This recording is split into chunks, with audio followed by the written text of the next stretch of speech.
Welcome to the No Assembly Required podcast. Stop laughing. Today we have only two hosts so far because Roberto is in a Twitter space. And he's not answering us. So we have your hosts, Romina. I can't think of anything. And then and me. I don't really know what we're talking about today besides the title is TikTok is the new YouTube. See, this is why this is not normally my job, okay? How was that? How have I improved since last time, Romina? Wait, you didn't even... Did you introduce yourself? I said, and me. What else am I supposed to say? Well, Roberto always gives himself a title, and he does his own introduction, too. I feel weird doing a nickname on myself. All right.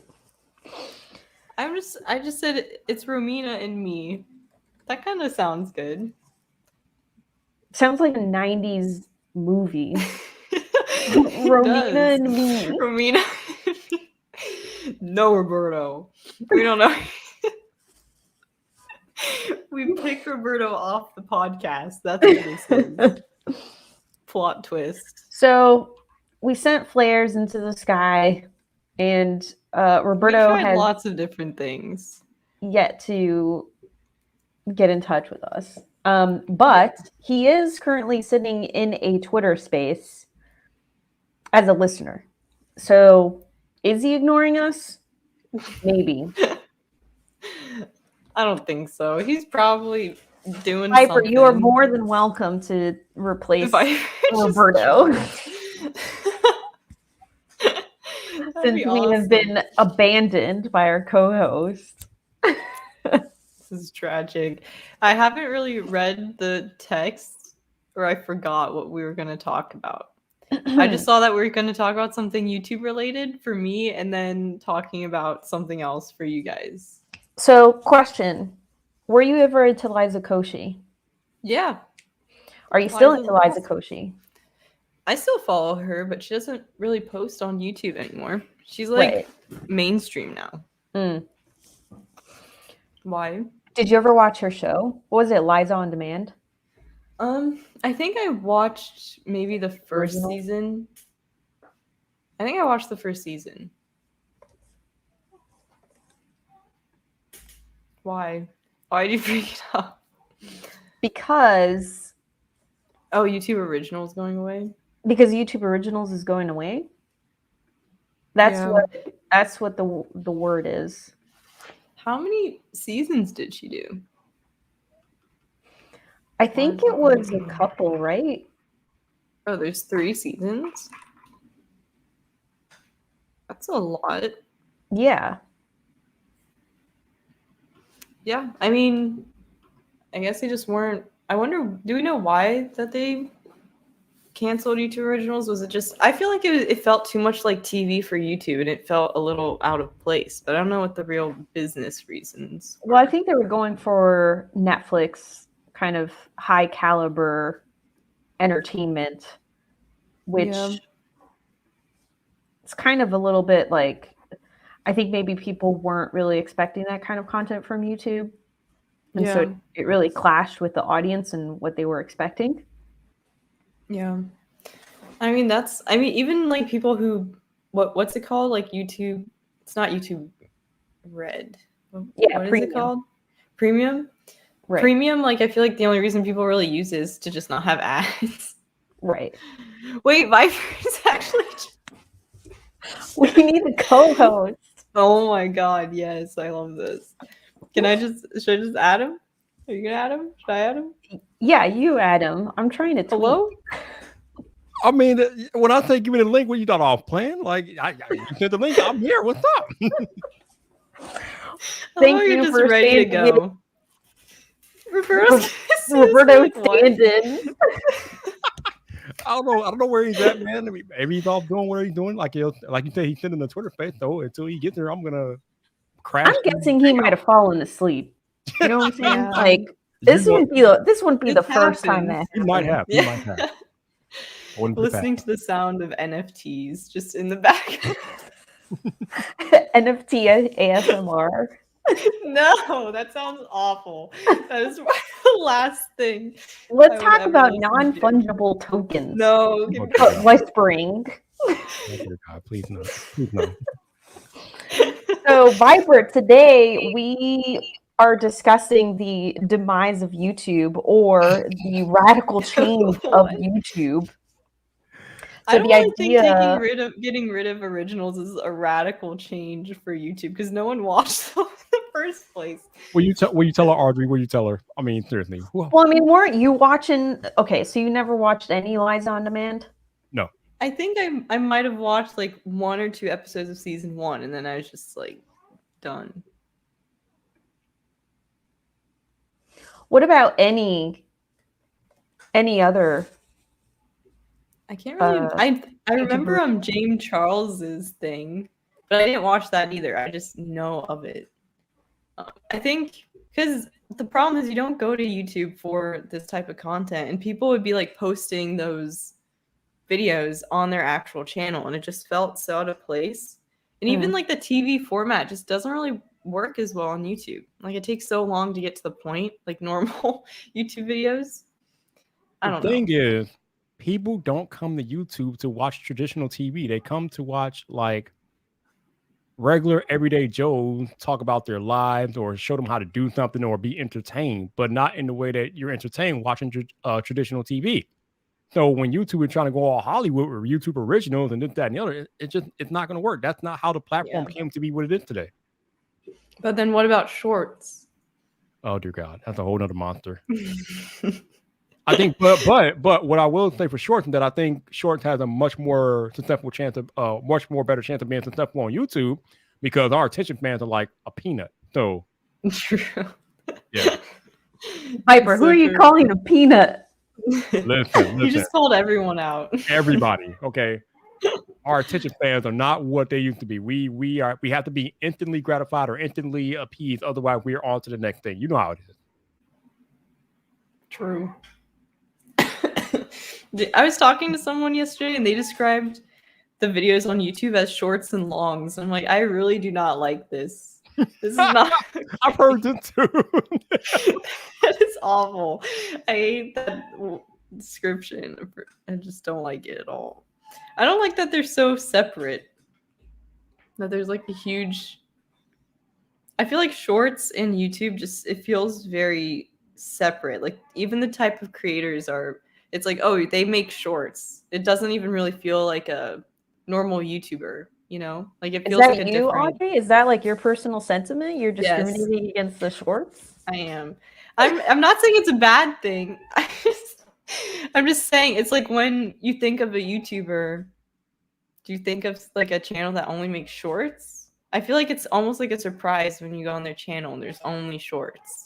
There are a lot of shorts only channels out there, but I get what you're saying, Audrey. I myself, I refuse to make shorts on my channel. I'm not doing it. Why? I tried messing around with shorts when they first launched over a year ago, and it just did nothing for my channel. And it kind of alienates the audience because my videos are usually between 5 to 8 minutes. And then if you're introducing short content, it just doesn't jive in my opinion. So I'm like, you know what? When I started my new channel this year, I'm like, I'm not doing any shorts. I might do short videos that are like maybe a minute and a half and things like that. But or as far as actual short, no, I'm not doing it. No, not TikTok either. You know what? I have a TikTok, but I haven't posted like since last April. I think I'm on there. A lot. Yeah. It's a lot to handle. I mean, I was doing the whole TikTok thing for a while, and I just kind of dropped off. Yeah, what happened? You were supposed to be drinking like tea 100 days in a row, and then it just like, oh, bring it back. Would you run out of tea? Where'd it go?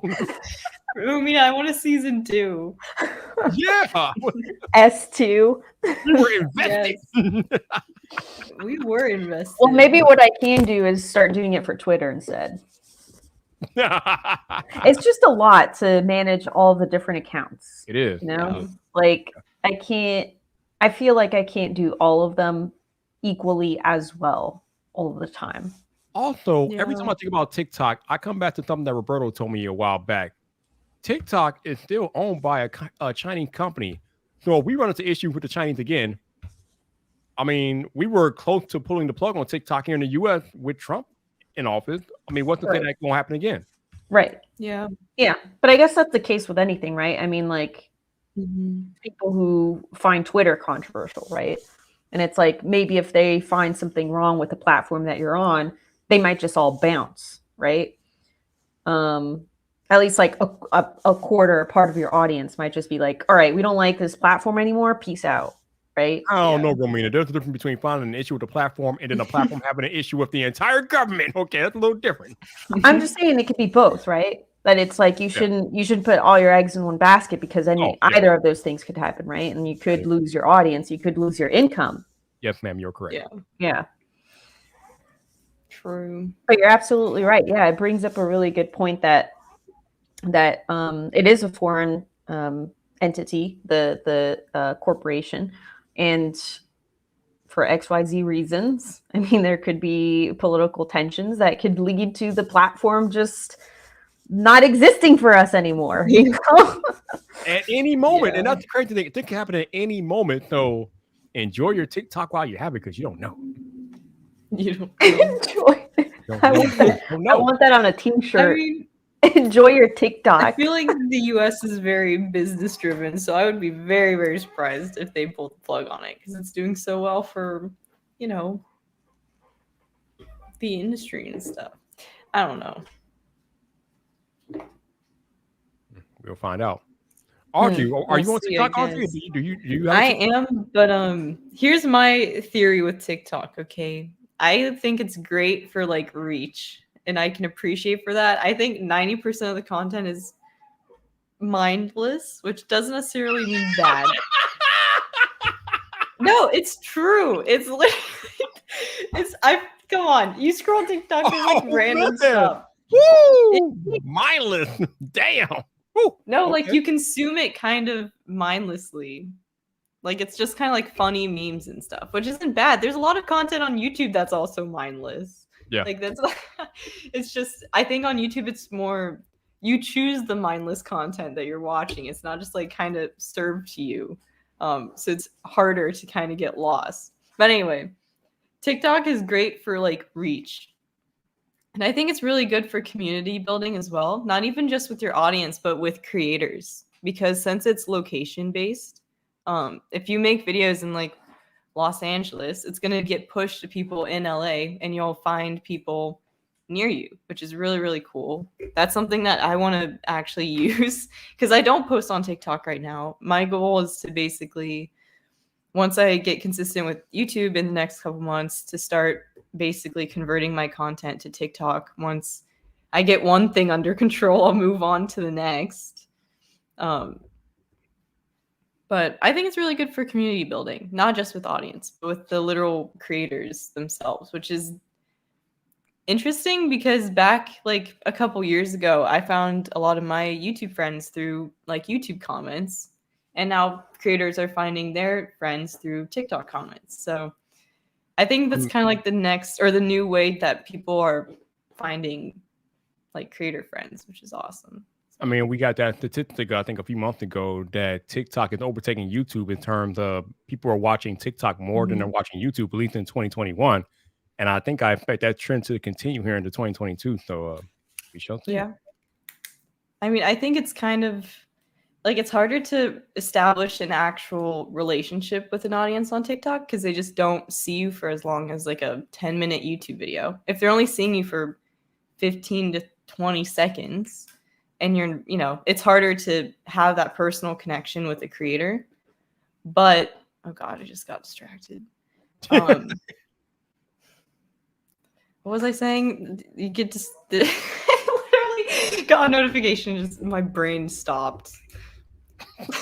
See? And you laugh when I said that we have the attention span of a peanut. I do have the attention span of a peanut. I will admit it. I do. Wow. Wow. What a peanut. Audrey, what a peanut. On stream, people. On streaming live. Right there in front of your faces. You saw it in person. In front of everyone. That's awesome. What was I saying? I was on a roll. I was saying something. Good luck getting that roll back. It's hard. We're gonna have to ask the audience to jump in and let us know what happened. Oh god. Oh, I remember. Relationship with the creator. How it's harder on TikTok than on YouTube. Yeah. I don't know where I was going with that, but Why do you think that is? Just the length of the videos. In some creators, it's different. Like, it really can depend on the type of content you're making.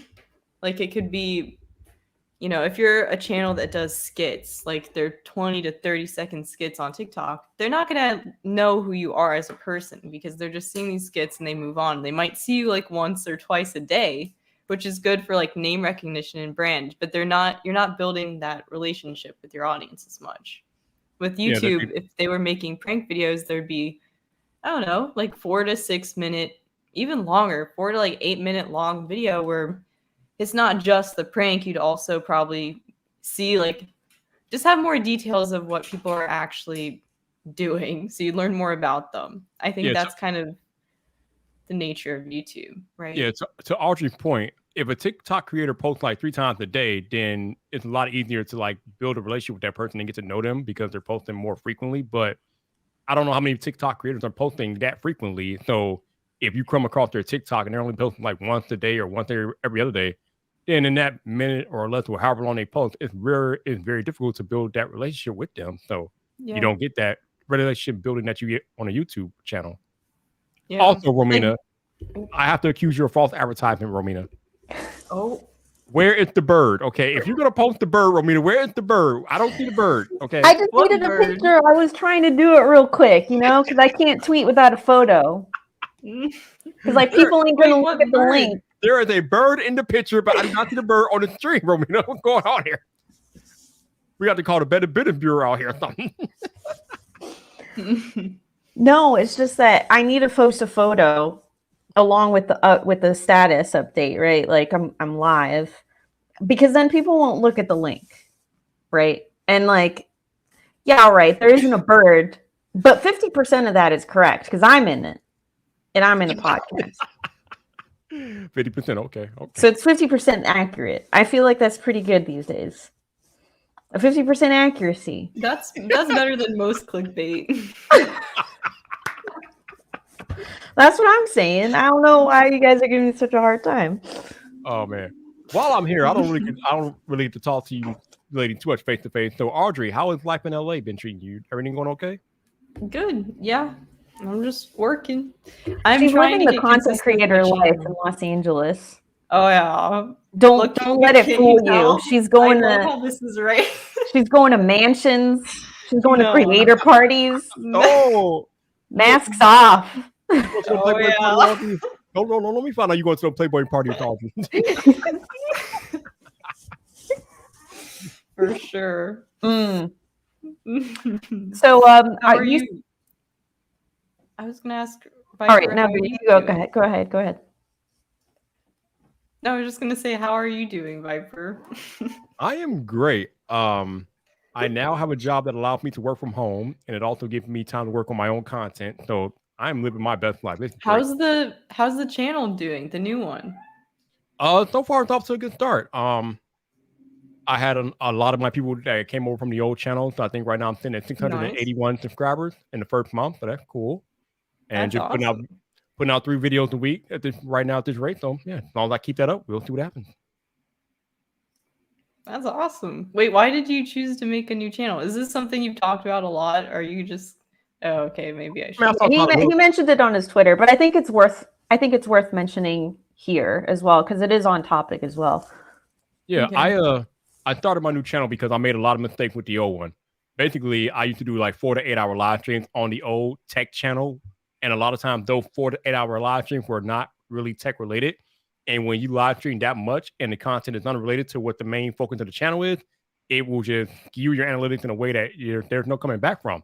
I dug the hole too deep, and I tried for 2 years to come out of that hole because what I ended up doing is I ended up privating all my live streams and basically essentially doing a reset so I can start over just uploading regular video. Well, I tried digging out of that hole for 2 years, but the channel never really grew like, it grew, but it grew like water dripping from a faucet. So I'm like, you know what?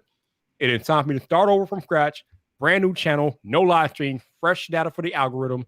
And that is what I'm doing here in 2022. Nice. That's awesome. Are you like switching up the content at all, or is it basically the same? Well, I'm starting off with Apple content, but I am going to be doing more general tech content as the days and week come. So, yeah. Cool. Nice. What's your schedule looking like? How many times a month are you Said posting? 3 a week. Yeah, I'm trying to hit 3 videos a week. Romina was not listening. She was looking for the bird. Listen, I was listening. I am managing the live right now. This is my job. All right.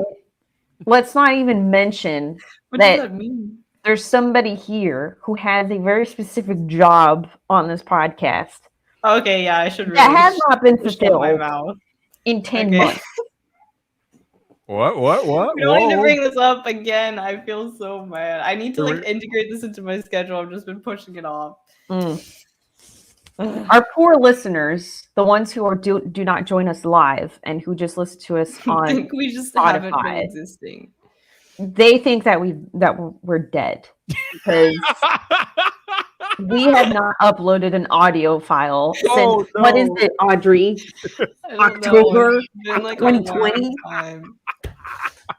Yeah. Oh, damn. Wow. But this is a podcast, I assure you. Yes, we're just not on any podcasting platforms. We will be eventually. I'll do it at the beginning of next month. You just got to do a little by little. Keep saying that. Don't feel like you got to do 100 of them. That's how many I have. Yeah, that's how many you have. We've only recorded 97 episodes, but you have 100 to upload before Roberto. All right. Do we bring him in, or do we just let him? All right. I heard that. No. I heard that. I caught all that. Oh, You can get away with nothing. No. there he is. Yeah, no, sorry about that. I was downstairs in the basement studio, away from my phone, and I was just getting things set up down there. It's a work in progress. How's it going? It's slow and painful, and I have to call the electrician because they screwed up the electrical receptacle, and then I need them to either refund me the money because it's sitting there. It always is tripping. Like, the thing is tripping. It was put on its own circuit. It's a 20 amp. There's no reason it should be shorting out when I'm plugging in lights, when the old ass like stuff here that's like more or less original to the house is working better than the stuff that you guys put in less than a month ago. Nah, that ain't it, homie. We gotta talk. You gotta fix this, or it's like, or you get me my money back. One way or another, gonna pay what you owe. So I got that electrical problem. Nice. I ordered probably like $2,000-$3,000 worth of stuff for the basement out of some brand deal money that came, because I'm gonna use it for a project to do some other sponsored content, the Reno. And talking to FlexiSpot, they were sending me their latest desk, apparently, as long as we work out some details on that. And so that will be part of the Reno in the basement.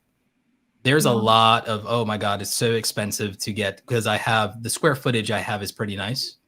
12 wide, 27 deep. That's a lot of square footage. That's like 360 square feet. Ooh. Yeah, man. Do it. Man, get all the brands things you do. Get them all the things. I got it. Like, it's like, again, this whole thing is like, make a studio tour video. There you go. I will, and there will be some before and after stuff, but it's like, this is like even before I get, because it's gonna cost like $15,000 to do just like the framing for that space, because it's all charged by the square foot, and we have supply chain issues.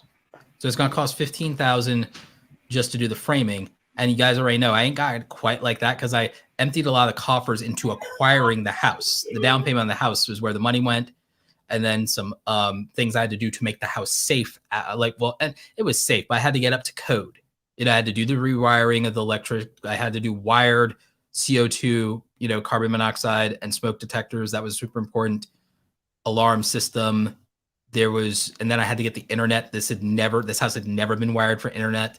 I had to spend my savings in buying and renovating the house already, and then start to get back up. And then I had to go into credit card debt afterwards. So it's like, I'm being careful about this. This is going to take me another 18 months to finish. Hey, yeah.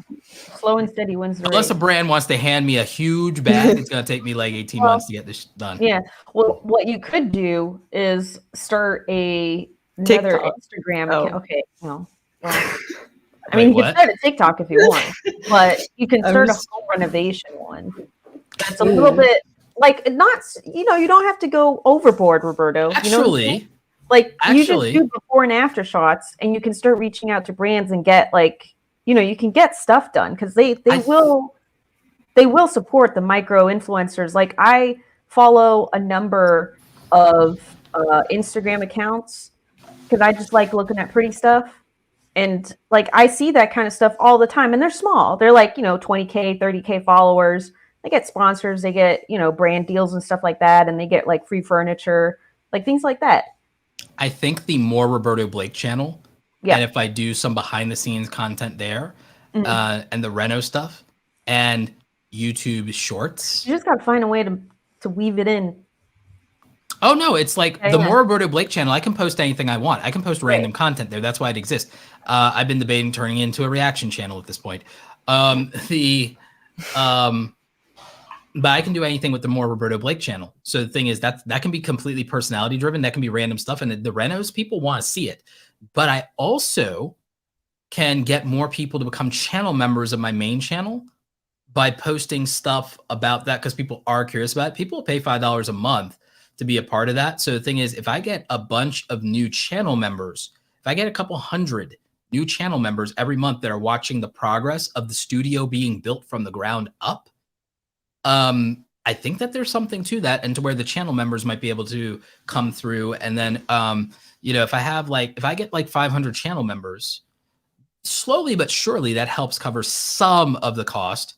And then if I have, like you said, if I get some micro influencer help from brands on the more Roberto Blake channels, it's a smaller channel, and I say, hey, I might be able to even plug this and show you love in my big channel, then yeah, some brands will come through on that. But yeah, it's a massive project, and it's also, I had to spec out and order stuff. There's stuff that might have to go back. Even in this office, I don't think you guys can see it technically, but actually you kind of can with the bookcase a little bit.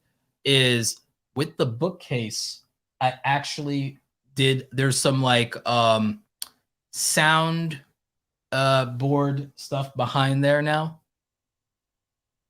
So like there's some sound panel stuff. There's more sound panel stuff going on. You'll see more of it over time, but I've been doing that. A combination of some decorative panels plus some Elgato stuff. So that's interesting. And I think it's going to improve the sound quality in this office tremendously. Aesthetically, I don't love. I'm going to switch the books and the camera lenses, because I don't like the camera lenses being against the black there. So I'm gonna just like rotate it. But yeah. So there's interesting things happening here. Progress is being made. Keep doing your thing, man. Hey, heck yeah. Audrey, I have questions. Yes.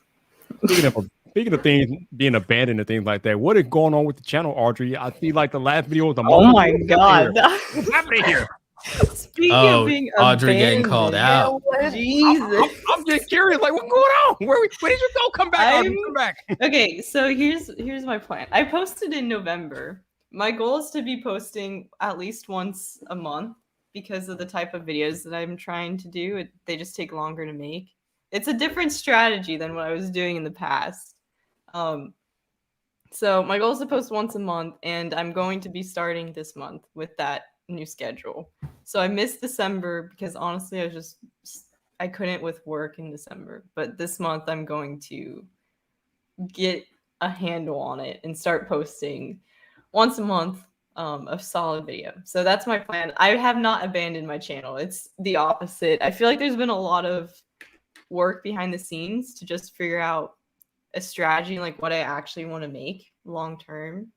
And I finally feel like I'm there. So now it's just a matter of actually making stuff.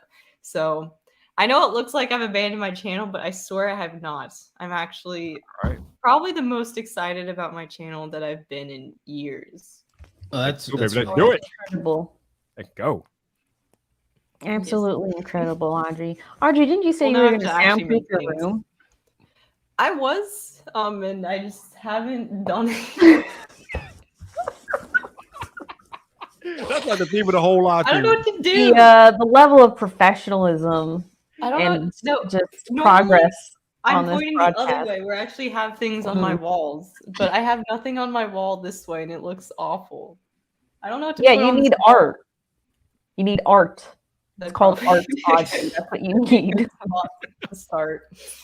I don't know what to put. How does one find art to put on Go the wall? to You- Timmy Ham. I am Sloth. Go get Timmy Ham to do some Well, art. you've for got to you. get something that inspires her. You have to. That's see, why I'm you have to saying get go to something- Timmy Ham. I am Sloth. Go to our homie, and he will make you something dope. Roberto, just because that inspires you does not mean it inspires. No, I'm saying she Audrey. can commission him to give her something that I know, inspires. but he's still going to have. It's still going to be in that style. It's still going to be his I style. know You you're know. right. He's cool. I kind of want to make something myself though. My Well, that's what I was. That's what I was going to say. She was like, "Where do I find art?" And I was like, "Girl, Make make it. it. That's true. I should just. Go to one of those sip and paint and sip." Oh God, you don't want me painting, What? but I was thinking. Oh, Okay, so- Roberto knows what I'm talking about. Roberto knows. What yeah, I'm no. talking about. There's plenty of those here in Atlanta too. Like, and there used to be a place. Viper, like that you don't in have any East paint and sips around? That's I don't actually a know thing. about No, Chicago, Where they do you got go? that. They got that in Chicago. Ain't nobody sipping paper over here. I'm just talking about. No, it's like it's paint and sip. It's wine and paint. It's Yeah, literally you just go. You're drinking wine and you're painting. You're working on a piece of art. no. I could do that at home though. I don't need to go to painting. Yeah, but Audrey, there's a difference between drinking wine and painting alone in your house and then going to an event and doing it as a group activity. I don't Those are need other two people very- judging my painting skills. One is sad and the other is not. Oh Lord. I mean, is it really Sad. sad though? If the work is getting done, is it really sad? I don't know. It's a little sad. Think about it, Vibe. Just think about it. Like, I have picture my dad Audrey alone drinking a glass of wine and then I painting. feel like I've Alone. definitely done that before. Think about it. I've been thinking about I literally. Roy. I've been thinking about quietly like going back to like either painting or digital art or both. Mm. And I've been thinking about quietly like Well, now wouldn't not go- so quietly, huh? Well, here's the thing. I can Listen tell up. you guys while it's quietly, like, but like, and by that I have mean to not whisper announcing it. it, You like want it not to be announcing quiet, it on my you have to whisper it. platforms, not announcing on my platforms.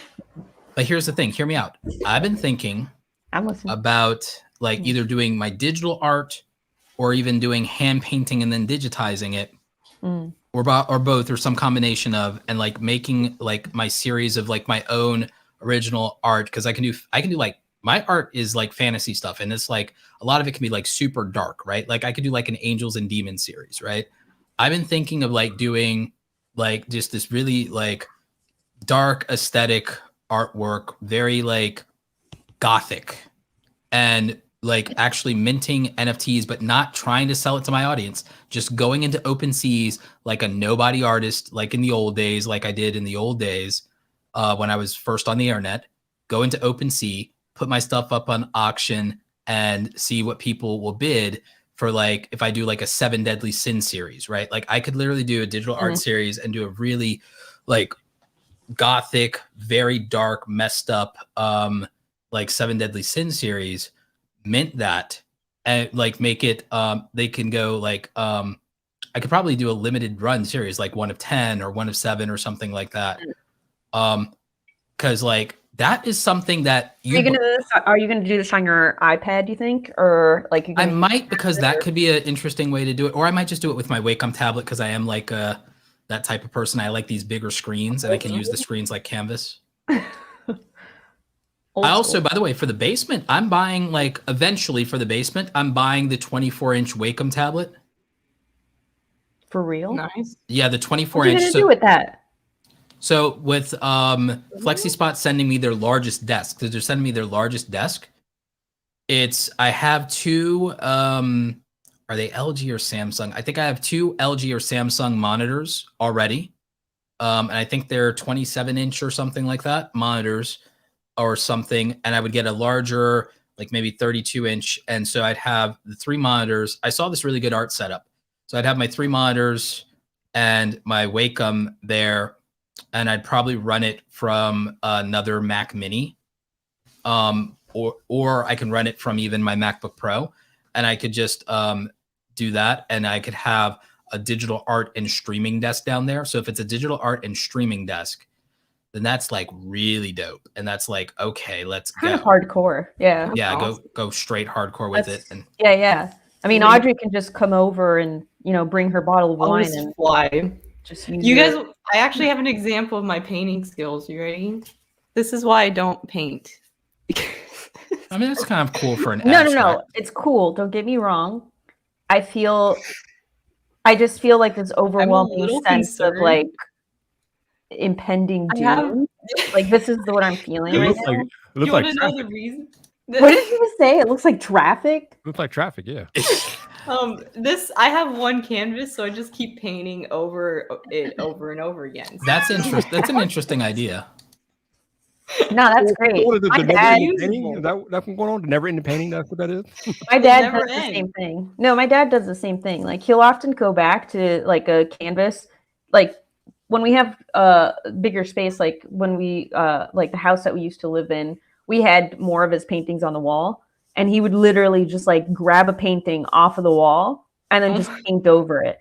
My mom would be very upset because obviously like she decorated the house and would put his paintings in very specific areas, like as they are. And he just like picks a random day out of the year and is just like, oh, I'm just going to paint over it and do something totally different.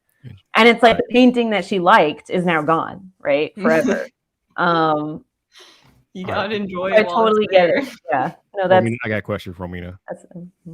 You still have birthday stuff up over there. What's going on here? It's my birthday. It's my birthday month. It's your birthday month. Oh, so you're doing a whole. Oh, holy Lord! You ain't. Yeah. You have not turned down yet. No, it's like turned down yet. No, that's. You think I'm getting rid of that? Not until February. Romina don't play. Holiday decorations all year. Romina don't play. Turn down for what? Okay. Yeah, for real. Viper, I have a question for you. Do you have any artwork? Like, do you do any art? Do you paint? Do you doodle? Anything like that? Any creative inklings of that nature with a brush, ink, pencil? No, I have Apple Pencil. No, my creative inklings are on YouTube. I don't paint. I make content. That's what I do. Have you ever tried? Have you ever painted anything? No. Oh, see, that's why he hasn't heard about the sip and paint. Yeah. I grew up doing traditional art before the internet was really a prominent thing. Because like I've been doing. You like the charcoal, like I did actually. Charcoal stuff and I did everything. I did. I don't like charcoal. I hate charcoal. It gets everywhere. I don't like the mess. Yeah, exactly. I don't like that, man. But I did it. It's like Anakin and sand. It's Romina and charcoal. Like I can't handle it. Yeah, but I did it. Is that a painting behind sculpting? You, Romina, is that a painting behind you? Yeah, that's one of my dad's. Oh, okay. I'll make it on. See, yeah, it's blurry. Oh, ooh, okay. Yeah, it doesn't look as good right now because it's dark, but it's really vibrant. Like it's very blue and red. Does it have any meaning behind it? You'll have to ask my dad. It's your paint on your wall. You mean have to ask your dad? Well, you have to ask the artist. Yeah, you have to ask on the my artist. wall because it looks pretty. I said this like 20 minutes ago. I just like looking at pretty stuff. I don't. Is that one of the ones he painted over? Actually, I'm sure that he has. Yeah. Some brilliant person could make an NFT art project around Black superheroes and call it the Black Superhero Project and make them like one of ones and like actually make 100 original Black superheroes. And if they launched that in February, it's probably too late for someone to do something like that by the end of February. That would have been the most brilliant project that I could like. That would have been a brilliant project. Or someone could probably, if they did 28 of them, because February, 28 days in February, Black Superhero Project, that would have been like smart for somebody. Maybe next year, somebody will think of that. That would have been like, when I think of the possibilities for art, I know this is like now turning into, oh, this is like, is this an NFT episode? It's like, no, it's just an art. No, it's like, not an NFT episode. No, it's just like, I think that one, NFTs and crypto art are two different things, but the crypto art, I think there's value to the crypto art aspect of it. Cause like, even with my 7 Deadly Sins thing, I'm like, what if the only way to order a physical print, meaning you still have to buy something again, but the right to buy the physical art, so no one could ever say, oh, you just have a digital like thing, or why can't I just right click on this? It's like the right to buy a print quality like wood print or whatever of this. I won't sell a wood print or anything to anybody except people who are holders, except the first person who like has held one of these 7 Deadly Sins things. It's like if you'd have to hold it for like 6 months or something, or 3 months without selling it to have the right to buy a physical copy. Like, and the thing is, if you sell it, the person you sold it to, well, they have to hold it for 6 months to have the right to buy, meaning it's not just it's like, you know, that way also I'm not on the hook for constantly giving away free prints or nothing. It's that it's like, no, you get the right to buy a print only if you hold the asset so that you could physically like, and I think that's a model that for artists, because the way I'm thinking about this is it's very hard if you've never tried. It's very hard to sell physical art or digital art because like no one says, people go, oh, well, I hire real artists and I pay them well. And that's why I don't do NFT, or the anti-NFT people, they go that route, or they go, oh, well, I can almost understand buying a physical painting. At least you own something. It's like, okay, game on.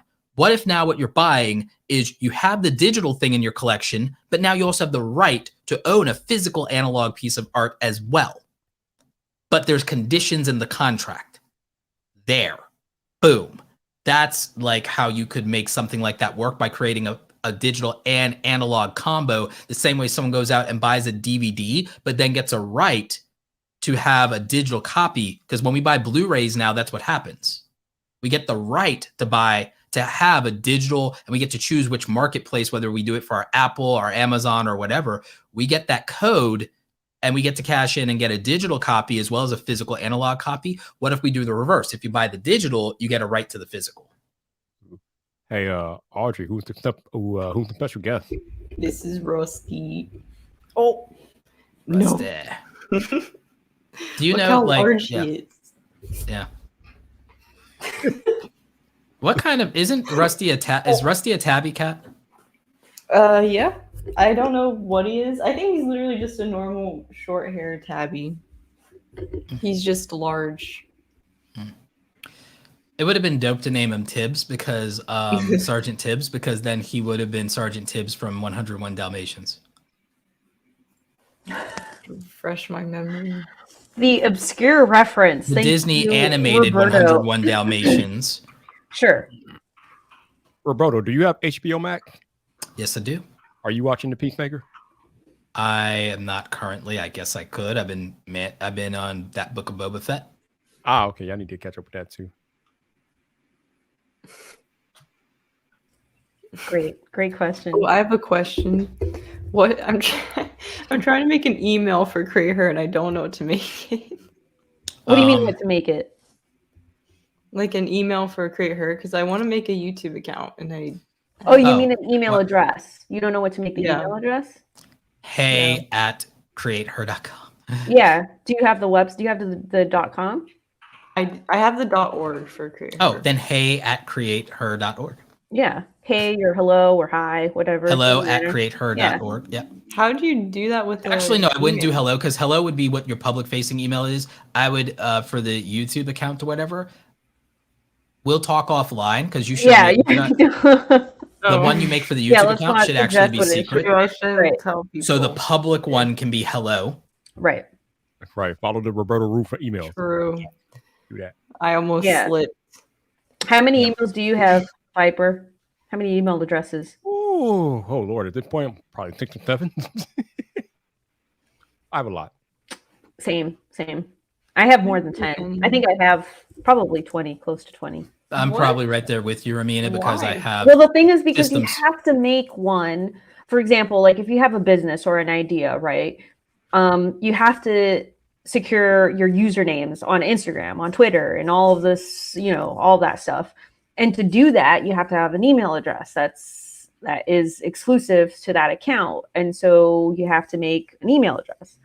So like whenever I have like an idea or I'm working on a project or something like that, that requires an individual, its own presence as an entity online. Just like why me and Domina have all these domains we're squatting on. Right. I have to just have an email address. It just doesn't, there's no way And we around can't it. just keep throwing in our universal email address that's tied to our most important stuff, because then that's how Right. stuff gets hacked. Right. And then on top of that, like I have an anonymous email address that's not tied to my name or like, anywhere I grew up, like nothing. There's no way that it can just like be tied to who I am. Yep. And that's like for bank stuff. It's for personal stuff. Anything that is tied to my social security number. It has to be a Yeah. non-public facing email. Yeah. Exactly so. And then I have one that's just for fans, and then I have one that's for business, right? Like to Yep. be able to do like client work or to have like a personal email. So it's, and then I have one that's just junk mail. So whenever I sign up for a website that I'm not really Yeah. sure about, like I don't know if I'm Mhm. going to stay there for a long time, I use my junk email. Yep. All the And then emails. if I'm on there for a while, then I'll change it to, one of my other Yep. emails. That's All the emails. So basically, the moral of the story: have all the emails. Basically, I mean, yeah, I So wish you have to it have a weren't system. that You have way. to have a system. It's not that I want to have all these email addresses. I actually did an audit 2 weeks ago for the new year. And I took a look at all of my email addresses and kind of to see if I could get rid of some. I was able to get rid of 2 because they were defunct projects that I just was not working anymore. And that was just like, I don't need to have these email addresses anymore. And I'm never going to revisit this again. It's done. But outside of that, like I could not get rid of any other ones because I'm like, Do you I set up, don't actively use them in the sense that I'm like sending and receiving email every day, but I am actively using them because they are tied to accounts Functionally, yeah. related to that. Yeah. So there's like no way to go around it. No, I'm in the same boat as you. I have to have like anytime I do something, I have to have like a no reply email. I have to have a mail dot because I also have to set up like the email marketing system for something or this or that, the next day other. Same thing with domains and subdomains. I have to set up that for some of my systems as well. And when you do, like, this is the problem with people like you and me, Romina, that do more than one thing. It's easier for people who are like, oh, I'm this YouTuber and that's why I am, because then they could probably have 10 or less emails and still be mad secure or whatever. But you and I do multifaceted projects. There's no way around it. And then I have to have emails for people on my team. I have to set up team emails and I have to be able to have access to those and maintain those so that I can keep an eye on people, like just like like any other company. Did you see that Google is retiring the legacy G Suite? Free G Suite is like, Yeah. hey, you gonna pay or you out? You know how many emails I got on that legacy account? I don't know what I'm gonna do, man. I'm kind of like, I ain't even looking. I'm like half hypochondriac right now. I'm like, yeah, I'm not gonna deal with that. I hear you. I know it's a problem. I know I got to go to the doctor and I got to get it fixed, but I don't want to do it. I feel that in my soul. You're like, hashtag relatable. Sad. Yeah. What day is it? I think it's June or something like that. Yeah. I forget what it is, but there's like it's a specific date. Yeah, it's like June. Like I gotta get my something. credit card ready. I think it's like June 15th or They're something. gonna June swipe 11th it or out. something. I think it's like June 11th or I'm something. gonna have to sell some Bitcoin. right? Pull out the Apple Card, Romeo. Pull out the Apple Card. Is it time to sell Bitcoin? I thought it was still down. Who cares, Roberto? If that's You what need it to takes, liquidate. if that's what it takes to keep my G Suite accounts. You gotta liquidate some funds. I see. Man, like Colin and Samir are about to be at 1 million. If they keep going with these YouTube Shorts, they'll be at 1 million subs by the end of the year. YouTube Shorts apparently is the fastest way to grow a YouTube channel. Oh, we were just talking about YouTube Shorts. Oh, what are We were y'all talking about talking about? YouTube Shorts earlier What are you before you thinking? came I in. mean, we were talking about Shorts and TikTok. In what way? In all the ways. Well, Shorts is Audrey the was fastest way very to grow a negative. channel, but it doesn't about make any money. Shorts is I the fastest wasn't way. negative. Shorts is the fastest I way to just grow a said channel. It doesn't make different. any money. Audrey Though. was discriminating against any Shorts content creator. No, I was not. Watch Max the Meat Guy. Watch Max the Meat Guy. I was not. I said Shorts and TikTok is great for reach. I literally said TikTok has a lot of mindless content, and now I'm getting canceled. How No, is that I agree not with you. true? Most of the content on TikTok is mindless. Most of the content on YouTube. Look, TikTok and YouTube Shorts is eating candy or junk food. Mhm. He's eating candy and junk food. It's just a quick hit. It's cheap dopamine. And you know It's how I almost feel about like some if cheap you're at the dopamine. You end know how of I the feel about conveyor cheap. belt Like, no and the offense to cake anybody. just- No offense to anybody. You know how I feel about cheap dopamine, right? Yeah.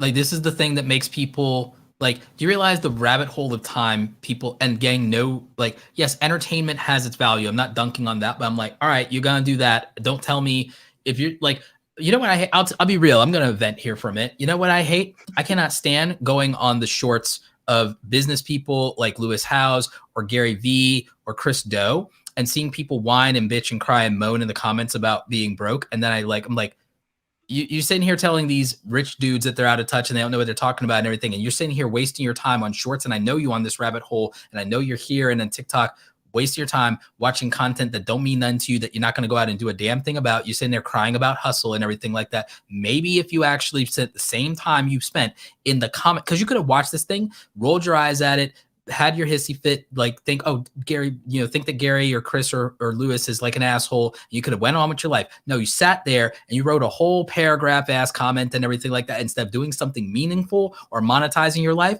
I'm like, I'm not going to feel sorry for you. I'm not going to feel sorry for you because you could have just took your behind and you could have been out there doing something and you could have got yourself another $5, $10, $15, $20 today instead of being in the comment section of people actually doing shit.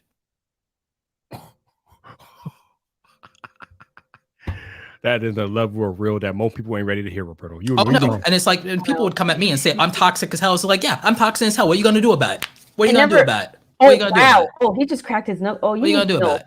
You need milk. I'm like, no, because I'm like, I ain't got no patience. I ain't got no patience because I see people out there. I see people out there that are about it. People who have come from disadvantages, people with disabilities, people with all kinds of circumstances. I see people about it. I see people in countries that have actual violent regimes out here hustling and grinding and delivering good work. That's why I tip them when I hire people in Fiverr. There's people all over the world that got life damn well harder than you, and you're sitting here on the internet with the means of production whining about people who use the internet to do the same damn thing you could be doing. Okay. I want to just comment by Chris real quick. He said the hustle culture is hot, wet garbage. I don't know if I completely agree with that sentiment. I feel hustle culture isn't real. Hustle culture isn't real because what you think hustle culture is a bunch of like what you think hustle culture is a bunch of Instagram memes from people who've never been an entrepreneur, because no actual entrepreneur is telling you not to get 8 hours of sleep. There's no such thing as hustle culture. You will not find me one damn entrepreneur that has worked for 10 years in any industry or any business that says don't sleep. And you can't even say that they're living that life because every one of them, they sit there, they have a personal trainer. And when they're not doing that, they in the gym or they're playing basketball. You can't say they say don't rest because you sit there on Instagram and see them on damn vacation every month. So I don't want to hear it. It's a bunch of freaking memes hurting your feelings when it comes to hustle culture. It's a bunch of freaking memes. You want to talk about where hustle comes from? It comes from sports and athletes. And sports and athletes, if you go and you have a coach, you go walk into a dojo in a martial arts gym. You go get yourself a fitness coach or instructor. You go play on a ball team and then see if anybody has any pity for you about any of it. Or anything about hard work, or anything about not showing up, or anything like that. Everything that you think is toxic that they say in hustle culture is everything your 8th grade gym teacher was yelling at you for, and you better thank them for it because it's the truth. You go out there on that court and field and you take those damn elbows because don't nobody care. You shoot your shots, you're going to miss most of them, but the ones you make matter. So who cares about your failures? Everyone whines about this whole, oh, well, people don't talk about their failures and everything like that. Yeah, because what's the point? It's meaningless. Y'all ain't here for that, and you don't care. Who cares how many shots that Shaq or Jordan missed? Who freaking cares? Count the damn scoreboard. Ooh. That's all that matters. Who cares? You realize that every artist, you don't care about all the drawings they balled up and threw in the trash. You care about what gets them the Mickey Mouse and Donald Duck. Results matter. They always have. I ain't got no patience for people whining when there are musicians out there playing the violin, working their fingers to the bone to get 2% better. Like there are artists out there scribbling until they're like they get hand cramps and everything to get 2% better. And so anyone who doesn't want that and wants to settle for being below average or mediocre and everything like that, I have no patience for it. I don't care. Ooh, you know, I was going to say something about this, but I ain't got nothing to think of. Roberto said everything I was going to say. So it's like, what do you think? You think that you're going to go and show up and you're going to show up there, say, oh, I want to run track. Oh, I want to learn boxing. Oh, I want to learn jujitsu. Oh, I want to lift weights. And you think that anybody is going to pity you? Or are you going to have to do the reps and do the work and produce results? Because no one cares if you don't. It doesn't matter. Nothing about hustle culture is toxic. No one has to care about your individual circumstances. That's for you to care about and you to work within. Nobody has to make everything fit and accommodate you. That is your responsibility. It's not everyone's responsibility to make you comfortable or to acknowledge your difficulties. You know your difficulties. Don't know everybody doesn't know your story. It's not their place when they're saying what works out or what does this or does that. It's not their place to know the context of every single freaking human being on the planet. There's nothing toxic about it. It's like you want to talk about toxic. You want to talk about toxic. You take it up with the universe. You complain to the universe and you see how that works out. The universe doesn't care about your problems. Woo! Does it though, Roberto? Preach! No, Preach! it doesn't give a damn about any of us. Preach, baby, preach! Damn! Love this fire, baby. I love the fire. There are like 10, there's like 12, 15 boxes you could check out about your disadvantages. It's like, great, guess what? I count for 9 of them. I have the 12 things you could be disadvantaged or underprivileged of, and the 12, 15 things, I count for 9 of them. So what? No one cared. So what? It doesn't matter. What matters is what you choose to do every day to better your life and better yourself and better the people around you. That is literally all that matters. And that's all anybody is saying. That's all anybody is saying. Hustle culture is toxic because people aren't willing to lie and pander and to cheerlead and to validate people's like BS and nonsense and like tell it's like it's your parents and the people around you's place to make you feel like enough and special in the formative years of your life. It's not the responsibility of strangers to do that for you. Hell no. Ooh. And it's not the responsibility of someone who's trying to help you address the results that you're getting in life from the actions you're taking right now. Something will have to change for your life to be different and for it to be better. And the most likely source of that change is going to come for you because it is unlikely that the systems, the institutions, and everything that has failed generations of your family, failed your parents, failed your grandparents, you're not the chosen one. The world is not going to suddenly magically decide to make it right for you. And anyone trying to tell you that is selling you BS and is lying to you and wants a $5 a month donation. Oh, like I'm dead ass serious. Not the $5 donation for Burrow. So, but people who are telling you that the world doesn't care, people that are telling you to be the change you need to see as an agent of change in your life, and that yes, you can do it, and they're not asking you to buy anything, they're not asking you to do that.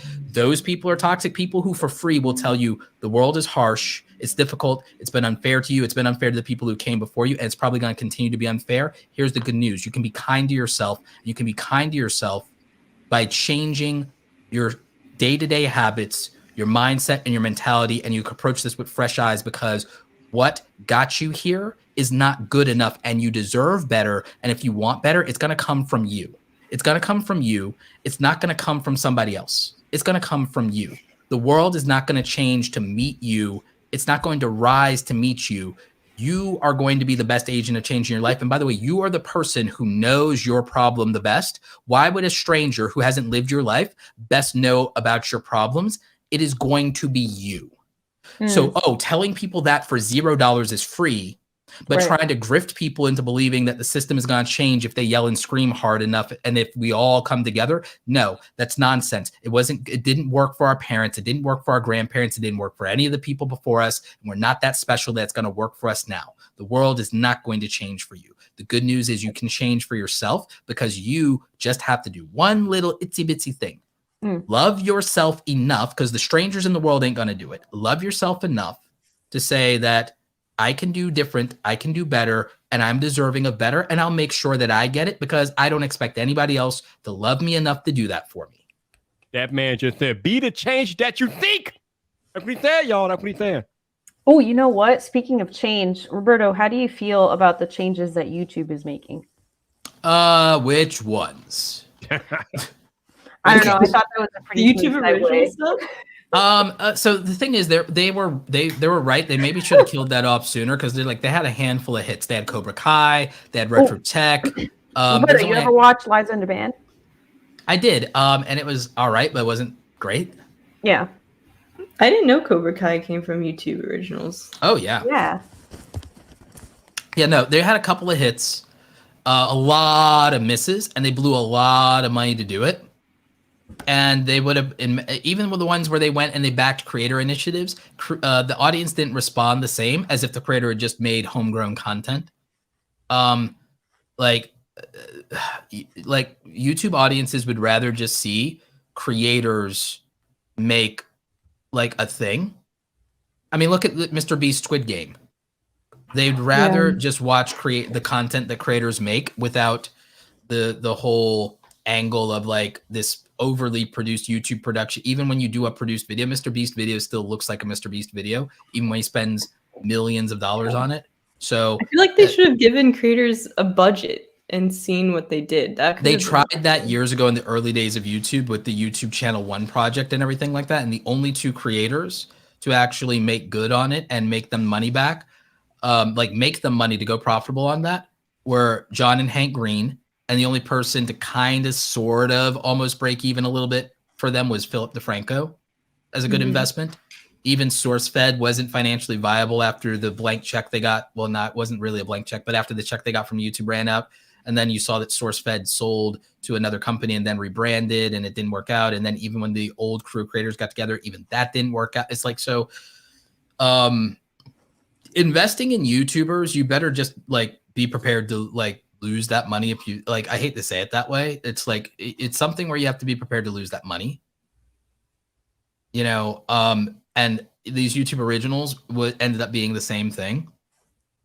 So just putting money into the creators fund, and they're prepared to take a loss on things like the Black Voices Fund or whatever. So I think that it makes sense on your balance sheet to say, okay, I'm going to take losses on representation and inclusion based projects. And there might be a reasonable way to say, yep, we can do that as a write-off. That's fine.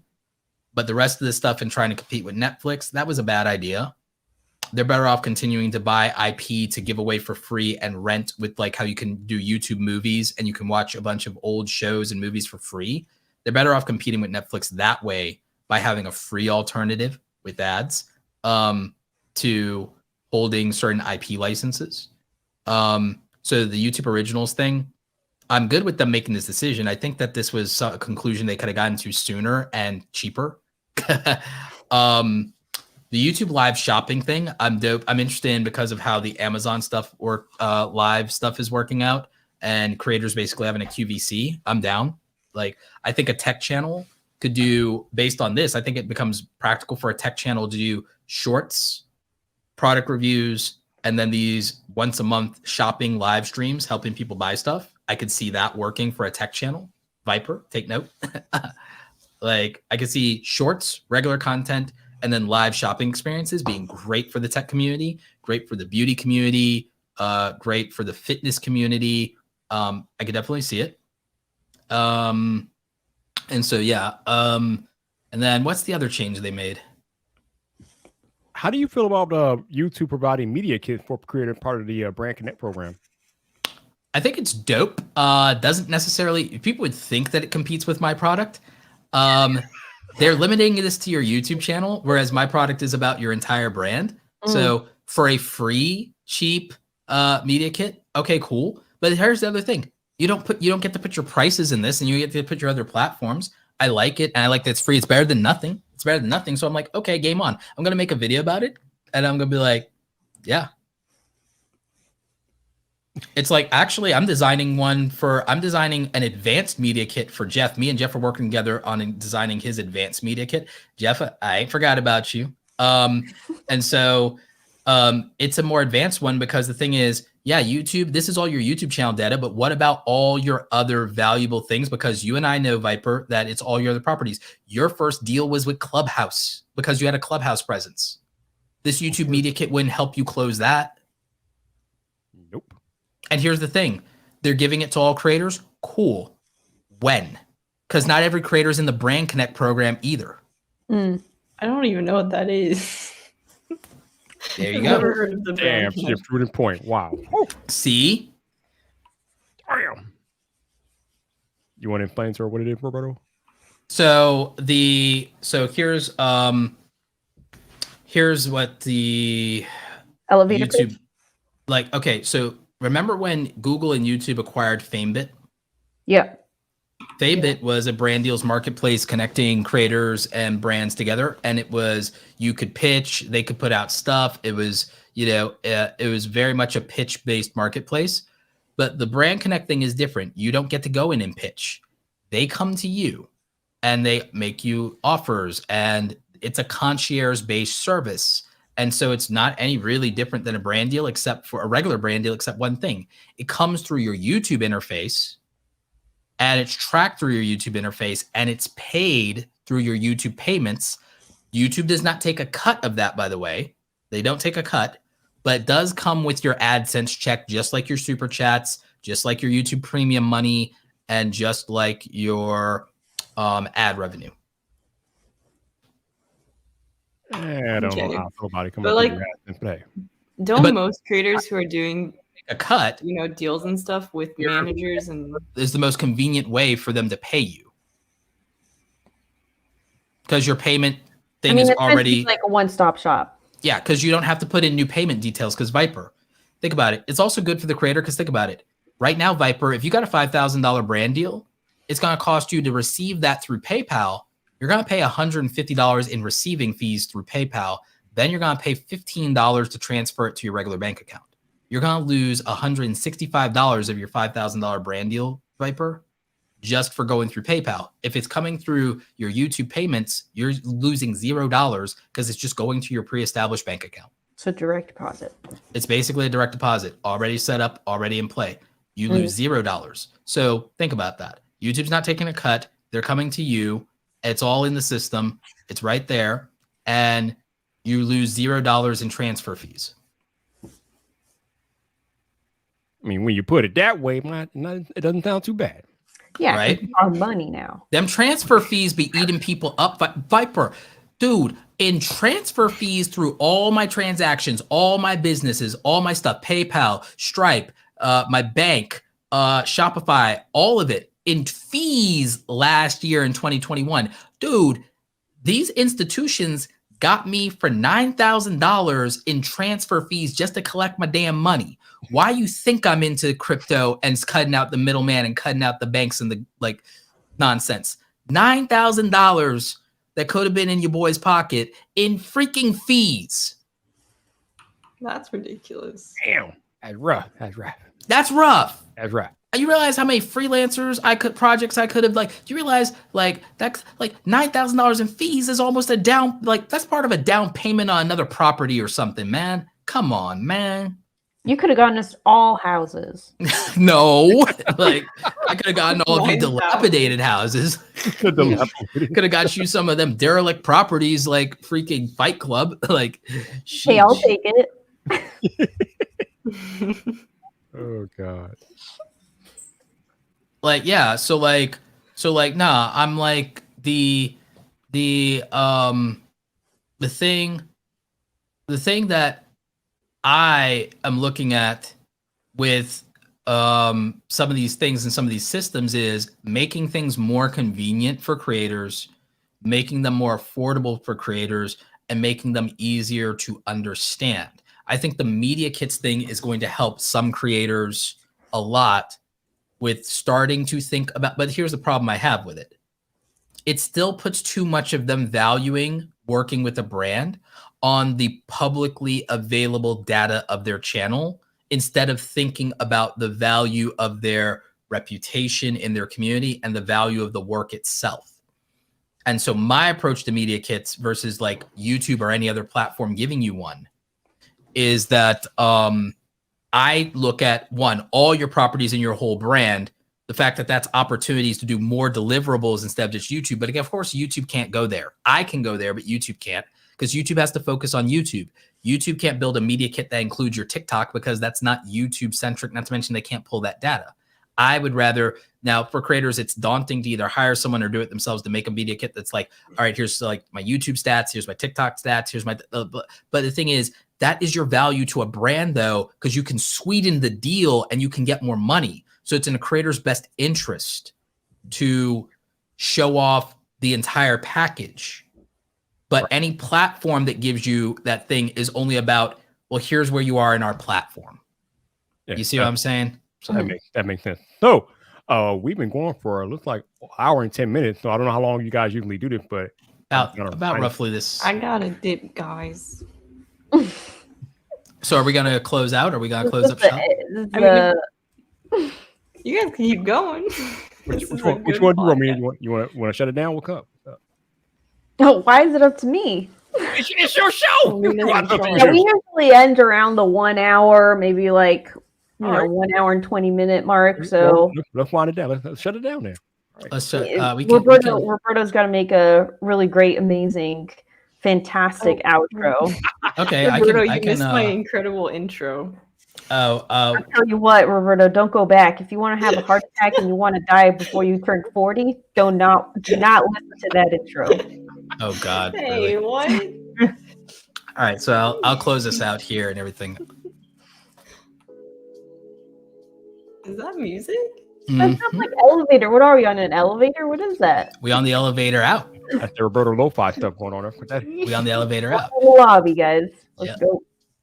Thank you for listening to the No Assembly Required podcast, a podcast where we talk about nothing and Roberto shows up more than fashionably late. Please remember to join us next Thursday when we have an exciting topic. Maybe we'll even invite Viper, the man about tech, back to the show. Who knows? You'll have to stay tuned for the thrilling conclusion. This has been your trio of host plus one, starting with a random Romina appears, Audrey sus as hell Ember, your dark lord of the interwebs Roberto Blake, and our special guest Viper, the man about tech. We'll catch you next time. Make sure that you're leaving us a rating, a review, liking, subscribing, and doing all the things. Nope.